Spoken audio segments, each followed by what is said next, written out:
From Be Quiet Media, this is Scotland, a show about history and where we made it. I'm Michael Park.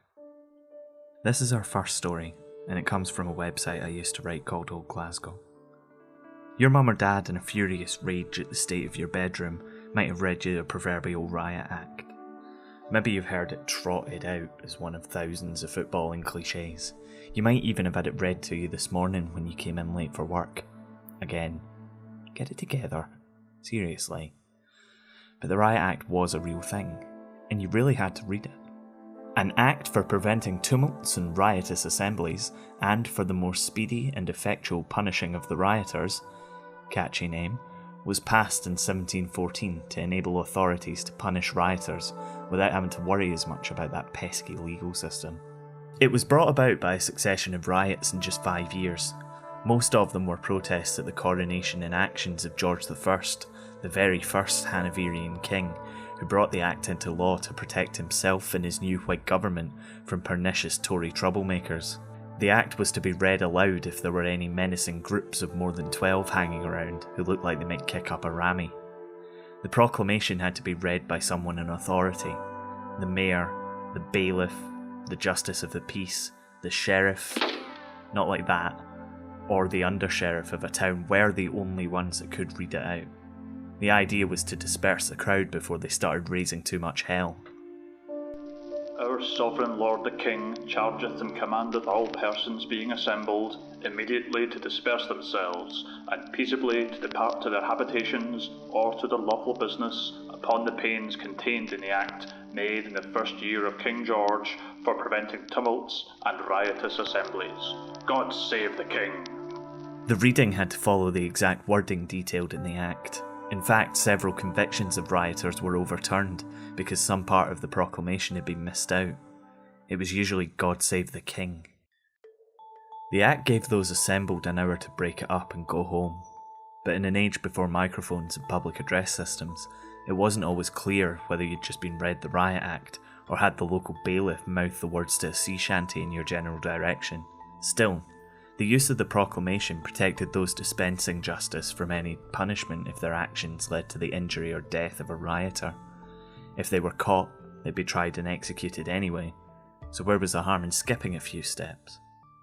And that if the persons so unlawfully, riotously and tumultuously assembled, or any of them, shall happen to be killed, maimed or hurt in the dispersing, seizing or apprehending, or endeavouring to disperse, seize or apprehend them, that then every such justice of the peace, sheriff, under-sheriff, mayor, bailiff, head officer, high or petty constable, or other peace officer, and all and singular persons, being aiding and assisting to them, or any of them, shall be free, discharged, and indemnified, as well against the King's Majesty, his heirs and successors, as against all and every other person or persons so unlawfully, riotously, and tumultuously assembled, that shall happen to be so killed, maimed, or hurt as aforesaid. Basically, we told you what would happen. You didn't listen. It was only repealed in 1973, since rioting in itself was no longer punishable by death, which made the act a bit redundant, since the idea behind the speedy and effectual punishing of rioters was often to fix bayonets, draw rapiers or load machine guns, and send them somewhere where every assembly was lawful. In 1919, this almost happened in Glasgow, and it was one of the last times that the Riot Act was heard on the streets of Scotland. That's after this. This is the first of hopefully many stories from Scotland, but this is just a pilot. If you're listening to this, I'd love to hear your feedback and any ideas you have for the show. If you have a special area of interest you'd like to talk about, get in touch. I'm on Twitter, @BeQuietMedia, or you can email me, michael@michaelpark.info. I know, it's imaginative. Thanks for listening.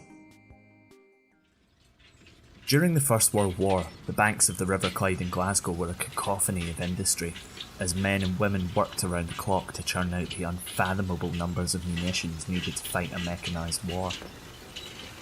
After the war though, returning soldiers and the spectre of the Red Menace began to put the city establishment's teeth on edge. Men coming home from the front were left unable to find work, while those who had found employment on the banks of Glasgow's River Clyde during the war years were rightly irked at still having to work a 57-hour week after that insatiable demand had gone. The Clyde Workers' Committee, the CWC, a collection of shop stewards who did everything they could to stand up for workers' rights on Clydeside, and the Clydeside Independent Labour Party, saw the solution as being a 40-hour week, as did many in the country at the time.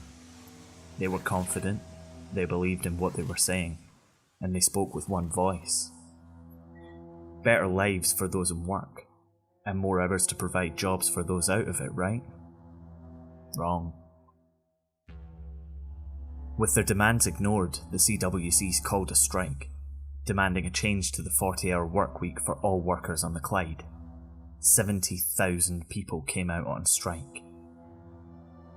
It went on for 4 days, before around 25,000 of them gathered in George Square in Glasgow on Friday 31st of January to hear the government's response to their demands.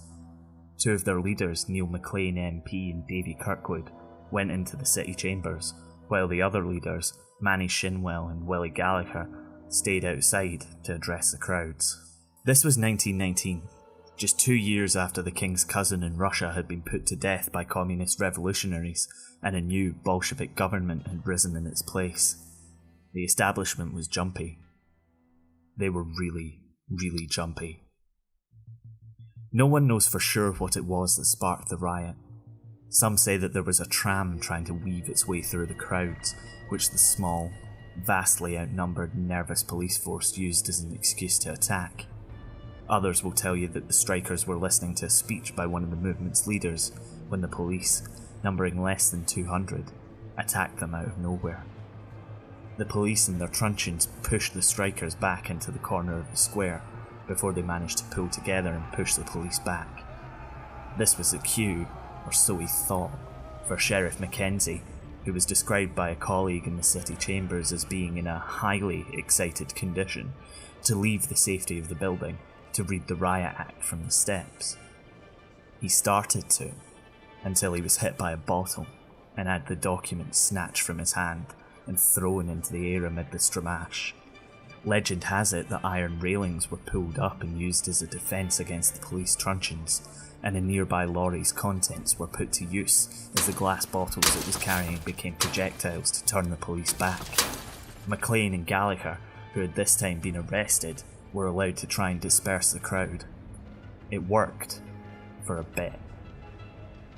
Bloody Friday, as it became known among Red Clydesiders, saw men, women and children injured in pitched battles between police and protesters throughout the day.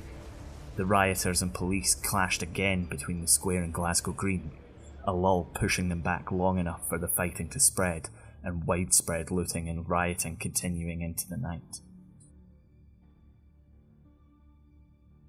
2 days previously, on the 29th of January, representatives of the CWC had met with the Lord Provost and asked him to deliver their message to Parliament. They intended to inform the Provost that drastic action would be taken if their demands were not heard. But this was not revolutionary talk. In fact, no one in the CWC had any intention of inciting a revolution. This was all about workers' rights. It was expected that the leaders would use more widespread picketing. If the strike is not settled by the end of this week, they would not hesitate to stop every tramcar, shut off every light, and generally paralyse the business of the city. Given the paranoia about the potential of a revolution in the wake of what happened in Russia, it was perhaps not surprising that the Lord Provost and the Ward Cabinet reacted in the way they did. That reaction appeared on the streets in the morning of Saturday the 1st of February. Accounts suggest that as many as 10,000 armed troops were sent to quell any Bolshevik violence in the city. Those on the streets on Saturday morning would have seen machine gun posts, barbed wire, and troops everywhere. The cattle market was utilised as a depot for the 6 tanks which arrived on the Monday, although contrary to reports, they never left their station. The Glasgow Herald reported the troops arriving at the time. Tiny forces, so to speak, dribbled into Glasgow by train during Friday evening. As the night passed into the early morning, the main body came into the fullness of warlike strength, famous regiments, English and Scottish. The arrival of the Highlanders had nothing stealthy about it. They came with the pipes echoing through the streets, silent save for its sound.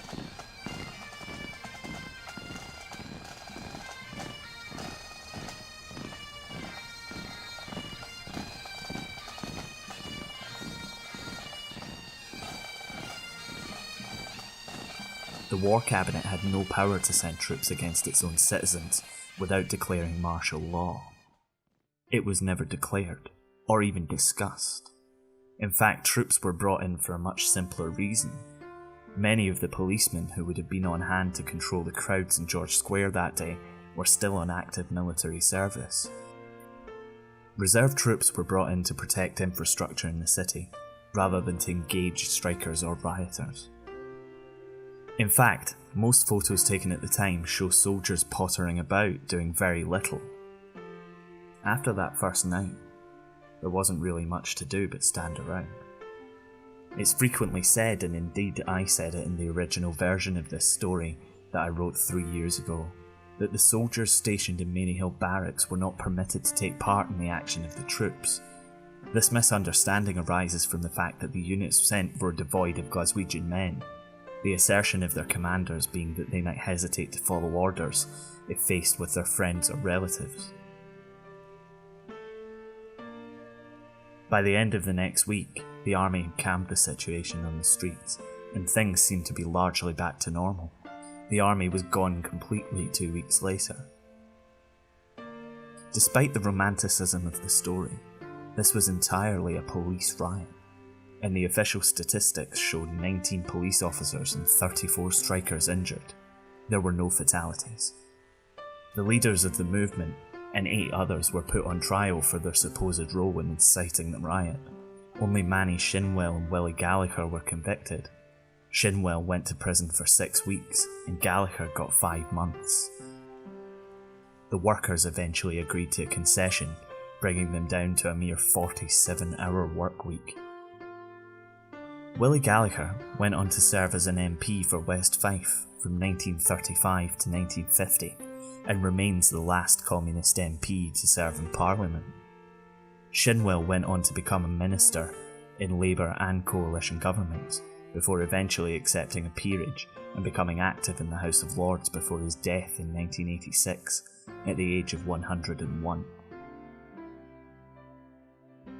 The truth is that while Bloody Friday doesn't paint authorities in a particularly good light, it wasn't all that bloody after all. A total of 53 injuries out of 25,000 people, and not a shot fired in anger. A bloody communist uprising in Glasgow seemed a very real threat to the establishment, but really all the workers wanted were fair hours and security for their families. And when all's said and done, what's so scary about that? You've been listening to Scotland. It was written and produced by me, Michael Park. The voice of the act was Paul Houlihan. Thank you to Sarah Kelly and Dr. Gordon Barclay for their help with this episode, and thank you to you for listening. Remember to send us your feedback and ideas for the show. Catch us on Twitter at BeQuietMedia.